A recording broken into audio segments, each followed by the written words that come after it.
how America racked up $1 trillion of credit card bill. This is a CNBC story. $1 trillion is what we have right now. Americans have amassed a historic $1 trillion in credit card debt driven by soaring interest rates due to Federal Reserve rate hikes. Average interest rates for credit cards have reached 22%. Over 22% with retail credit cards nearing, ready, 29%. That means if you have $10,000 in debt, that debt is going to be $20,000 in 2.5 years. That's what 29% means. Putting a financial burden on consumers, rising costs of essentials like rent, groceries, and gas have coupled with high borrowing rates have left people feeling financially stagnant. Despite this, a record number of consumers shop. That's the key number. Record number of consumers shop during Thanksgiving holiday weekend with over 200 million hitting the stores, slightly more than in 2022. Some big box retailers, including Macy's and Nordstrom's, have expressed concerns about a slowdown in credit card repayments, posing a risk to holiday retail revenue. By the way, so who in here, can you do me a favor? Run up a poll, Rob, and ask, has anybody in the last 12 months has used the buy now, pay later option? Have you used the buy now, pay later option? Have you used companies such as Affirm, I think it's Klarna, PayPal, Apple? Have you used any of those? Just use. Have you bought anything with buy now, pay later option? Yes, no, that's all we need to talk about. That story leads to this next one, and then Tom, we'll go into you.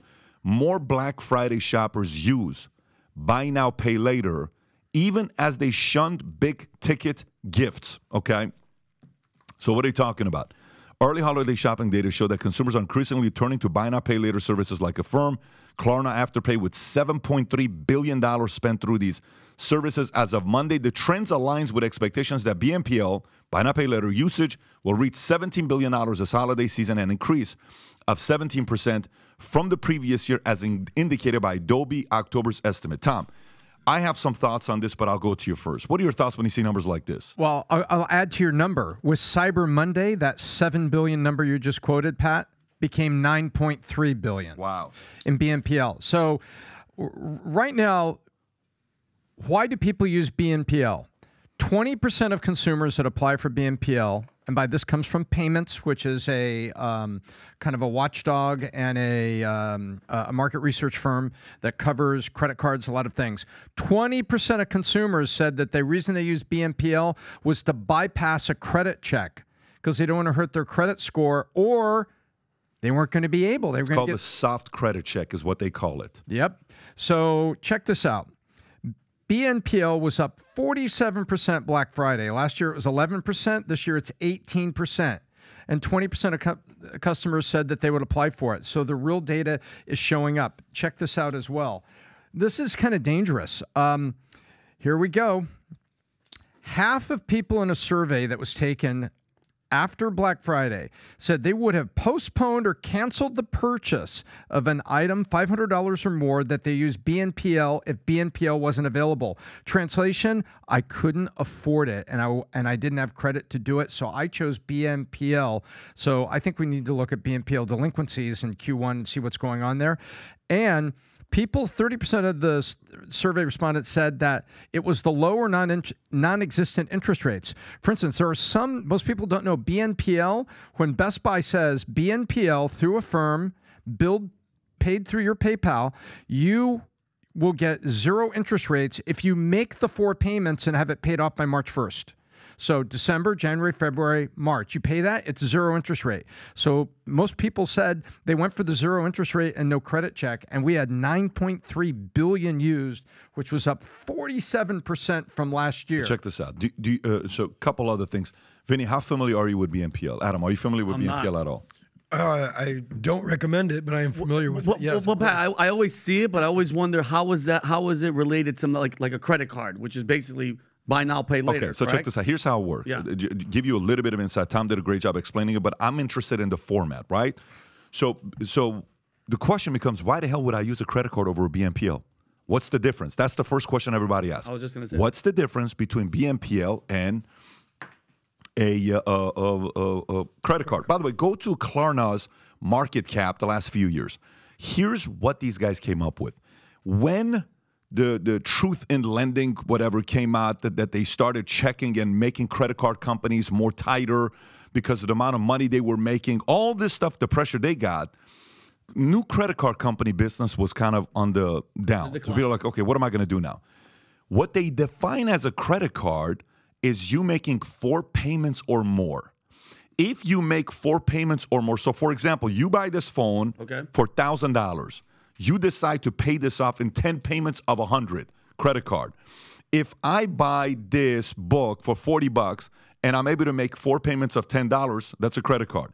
Anything less than 4 payments doesn't go through the act of, the Truth Act and Lending, act that they came up with for credit cards.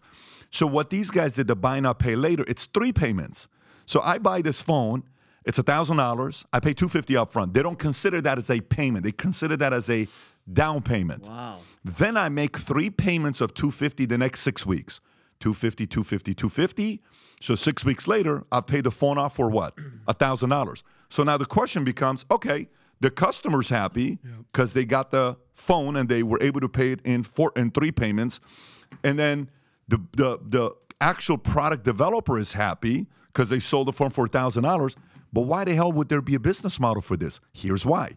Because Klarna goes to Apple and says, hey, we'll offer this to your customers, but you got to give us 2 to 8% on the back end, which means what? So if you sell this for $1,000, you negotiate it with the retailer.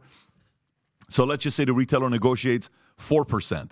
So if you buy this at $1,000 and I give the BNPL, you're going to give me upfront how much on $1,000? $40. So Klarna makes 4% on $1,000. That's $40. And they're like, we'll take that risk. We'll go ahead and get with that and make the payment. Soft credit check. They're not doing a full-blown credit check on you. Here's the problem. You miss 1 payment of the 3. You know what the interest rate goes to? What? 30% on the entire purchase. Yeah. So it goes from $1,000 to $1,300. 23% of people that have used the buy now, pay later are sitting there saying this was a terrible experience. This is Klarna's valuation, by the way. Wow. Look at the valuation there to the right. October 8, 2018, it was worth $2.5 billion. Then it went to $5.5 billion. Then it went to $10.6 billion. Then it went to $31 billion. Then it went to $46 billion. Back down to $6 billion. Now, this buy now, pay later model, you know who it's going to work for? You know who just launched a buy now, pay later last month? Apple on October 23rd just launched a buy now, pay later only to their customers in America. Now, here's the thing. Guess why Apple's not worried about this model? Why do you think Apple's not worried about it? Go ahead and don't pay it. Yeah. Go ahead and not make the payment. You know what Apple can lock you down from using? Your phone, iTunes, everything. The Apple apps, Pay. They can shut you off for social media. So guess why this is a phenomenal model for Apple. Phenomenal model for Apple, not for others. PayPal, good model. You don't pay it, PayPal can come and say you can no longer bid on eBay. There's so many different things with this buy now, pay later. The reality of it is, it goes back down to they avoided getting licensed, like in insurance. Imagine selling insurance or real estate. You need a license, and you're like, man, how can I sell insurance without getting licensed? These companies were able to start a credit card company without calling it a credit card company, calling it a buy now, pay later. These are phenomenal model, by the way, but and to figure terrible for the consumer. To know the rule, to know the rules to kind of go terrible behind for the consumer. Right. Yeah. Well, fintech comes out of Silicon Valley. That's where it starts, most of it. And what does Silicon Valley think about it? The word starts with D. Disrupting. So how do I disrupt? Read the laws. Read the laws. Hey, if we do this, we could create this kind of a company, a fintech company. It does this, this, and this. And so they're smart. They read the laws. They put it up. They didn't make the loophole in the laws. That's the way the law is written, and they built a company to serve it. And now the American consumer is even greater debt, and it kind of hides behind the surface. Check this out. You know how people say, well, 30% is not a lot of money. What's 2 to 8%? Let's do the math together. Watch this. Watch this. Vinny, I want you to pay attention to this. So if I buy it at $1,000, they get 2 to 8%. Within how long? Within 6 weeks, right? Is when the service is done. Okay, what's 52 weeks divided by 6? It's roughly 8.7. Okay, if you're tracking with me. What's 2 times 8.7? Because it's minimum 2 to 8% they get from the retailer, right? What's 2 times 8.7? It's 17%, 18%. What's 8 times 8.7? 65. 70%. They're making roughly return on their money 17 to 70%. Yeah. That's insane. Because they're getting the 2 to 8 point from the retailer, giving it to these companies like Klarna. Brilliant. But you know what the problem is today? Why they're getting destroyed in the last 18 months? Interest rates. Money was cheap. They kept doing it. Now they're not getting money. They're getting destroyed with interest. So interest rates are putting these companies out of business. There's buy now, pay later businesses. PayPal's going to be fine with this. Apple's going to be fine with this. The smaller guys that are getting started with it. Even Affirm is doing pretty good. Klarna's getting crushed. I'm just not a fan of this because it's destroying the consumer. It's hurting the consumer. It's another thing to tell you, consumers don't have a lot of savings. It's the lowest savings rate we've had in America in God knows decades. We are not saving any money. We're getting into more and more debt. Why are we getting into more and more debt? Because during COVID, daddy and mommy, the U.S. government taught us, hey, don't worry about it if you can't pay your bills. We'll send you stimulus. We'll stimulate you a little bit on behalf of the government. Poor little you, responsible father and mother that are supposed to take care. So American people are like, babe, don't worry about it. If we go broke, the government's going to send us a check like they did during COVID. That's exactly what you're raising right now in this generation. And I'll show you something else that I dug up on this in the research. You know who's in on this in a big way? The online retailers, specifically Amazon. They have been doing studies trying to prevent cart abandonment. What is cart abandonment? Well, you go to Amazon, you put a couple things in your cart, and you don't check out. You don't buy them. And they have been attempting to reduce cart abandonment. So they've been in partnership with Affirm and Klarna, and using a loophole so that they only have to say so much. So if it's not on your credit card, or if a credit card is denied, they put an interstitial ad up right there. If you click here through Amazon and Affirm, you can still buy what you wanted to buy right now. So the online retailers are pushing these mental games in the face of the consumer to get them. Why would the online retailer care? They're making their money. Correct. But what the point is, the online retailer has turned to BNPL to solve a marketing problem, which is online cart abandonment. Did you get that? Okay. So how you're familiar with premium financing? Of course. Okay. So Tom, you're familiar with premium financing? Yeah, absolutely. Guys, this is the story of premium financing in insurance. The rumor has it, and the myth has it, that a former professional NFL player figured this thing out and turned it into an industry. Let me give you the story. All right. This guy goes as an insurance agent. He says, hey, man, I want to buy a big policy. It's like $10, $20 million policy. He says, okay, great.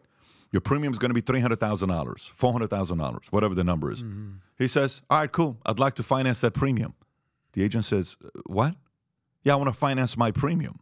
So, you don't finance the premium. You take the money out of your pocket and you give me a check. And he said, no, I don't want to do that.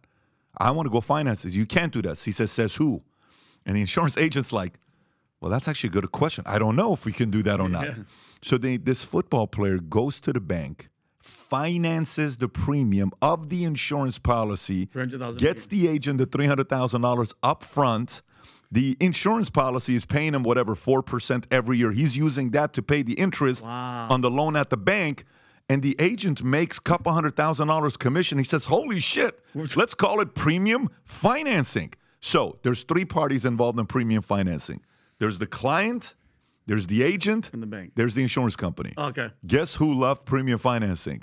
The agent loved it. Oh, yeah.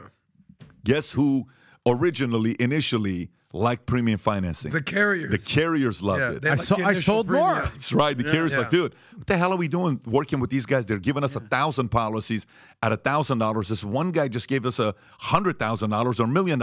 We would much rather do fewer policies, less legwork for us. You know what they learned a few years later?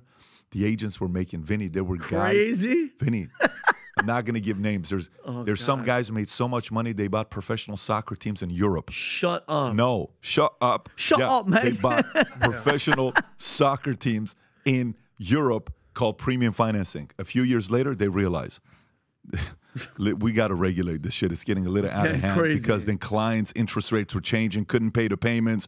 Clients are unhappy, a lot of things. I think this buy now, pay later reminds me of premium financing. Well, if there's anybody that can speak to this for days on end, it's my business, because when I came into the insurance business, I didn't go the typical insurance agent route. I went almost the reverse mortgages of life insurance, which is called life settlement. So I got sort of thrusted into this industry, and the sort of like the PS to everything that they were doing in the premium finance industry was 2 years later because they would wait till after the contestability period. So anybody that has life insurance understands there's the 2-year C&S clause, the contestability and suicide clause. So that, and you ever see like Making a Murderer, they're like, yeah, she murdered her husband. It's like, go check if they had some life insurance. That's the first thing they say. It's the first thing. So you can't really offload or sell your life insurance because your life insurance is an asset. You have to wait 2 years. So what happened is all these agents that were making all this money, all these older, wealthier clients were basically getting free coverage for 2 years. The premiums were being financed by some entity, some hedge fund, some investor, what have you. As Pat mentioned, the carriers were taking in massive premium, but what would happen is 2 years later, all of a sudden those policies would come off the books. They'd be sold to companies like mine that I deal with. And it was a civil war in the insurance industry. There's no question. By the way, a company called AXA, okay? Yeah. I think it's called AXA. Okay. I think it's called AXA. I mean, obviously, I know what it's called, but I think it's called AXA. But we have a meeting with this man, Tom. You remember this meeting. We're on a boat somewhere in the world. We're on this boat. I'm on a boat. Say where it's at, but it's a very cold place, but we're on a boat. Santa Maria. And this guy tells us that that company went from 2003 selling 300,000 insurance policies a year to less than 10 years later selling only 50,000 because all they focused on was these types of policies. And they said, forget about these smaller policies we're doing. These are a lot easier and they make us a lot more money. And then the company took a big-ass hit and they could no longer turn back around to go back to the days of doing 300,000 policies a year because that's very hard to do. Anyway. And then remember all the incentive trips, all these agents were going around the world. They're going they're going on cruises. They're making all this money. But I think at the end of the day, much like any get-rich-quick scheme, there's always an unhappy ending. There's only one. All these guys. The only thought, I'll give you 30 seconds here. My dad told me some advice years ago. He says, man should not be in debt. When man is in debt, he acts like a different man. He doesn't feel like a man. It hurts your marriage. It hurts you as a man. It hurts you as a friend. It hurts you as everything that you do. I'll give you 3 debt quotes, okay? Here's one. He who is quick to borrow is slow to pay. Buy now, pay later. It's a German proverb. Here's another one for you. If you think nobody cares if you're alive, try missing a couple of car payments. That's Earl Wilson. Here's another one for you. From Andrew Jackson is the best one. When you get in debt, you become a slave. Yeah. These buy now, pay later companies are simply enslaving millions of people, and I cannot stand it because I was a former $49,000 of debt guy, credit score 484, 495, 499. Don't fall for the temptation. Well, even in the Bible, it says that the borrower is slave to the lender. So if you like this clip and you want to watch another one, click right here. And if you want to watch the entire podcast, click right here.